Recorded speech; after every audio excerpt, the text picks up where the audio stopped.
folks, I'm back and ready to drop some more ABM knowledge on you. This one will be a lot shorter. This is kind of the ABM fitness test, let's call it. This proves whether you're ready for ABM, whether you're a good candidate for it.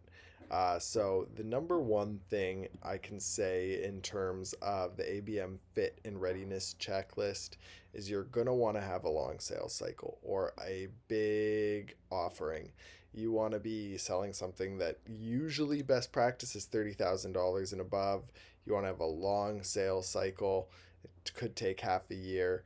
You really want it to be a lot of consulting within that as well. You want to be doing a lot of consulting, best practices training. You don't want your sales process to just be a sales process. You could sell me this phone pretty easily without ABM, right? It's not terribly expensive. It's not the newest model. I didn't really need consulting on it, right? I want an iPhone. I had an iPhone before. But other things like recruitment, consulting, ironically need more consulting. They need more best practices training as you go through that process. You want it to be, you want to be able to narrow it down what you're looking for to under 1,000 companies. You want multiple buyers to be involved in the process, because otherwise, why are you using so many resources to woo one buyer? You want to have a clear ICP for those buyers. You want to know, what does success look like for them? How are they judged? What makes them happy? How do they win? How do you help them win? What's the theory? What's the story there for them? Do we have a value proposition for them? Do you? Do you really? And do you have content that backs that up for specific verticals and roles? That's another great question to ask yourself.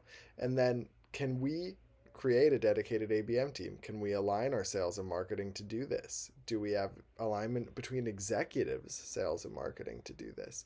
That's really the big question. So that's what you're going to want to ask yourself as you go through ABM. Are we ready? Do we have a big offering? Do we have a long cycle? Are we going to be consultative? Do we have an ICP? Do we have the content?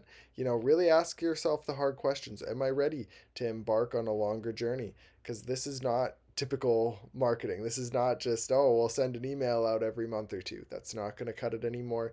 People are looking for more than that, especially if they're going to spend a lot of money with you or spend a lot of time talking with you before you've even sold them. So really be thinking about that. Have that in the back of your mind, and great luck out there.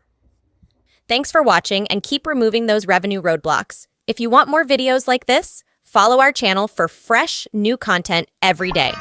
Check out our RevOps playlist, or how about this video chosen just for you? See you next time.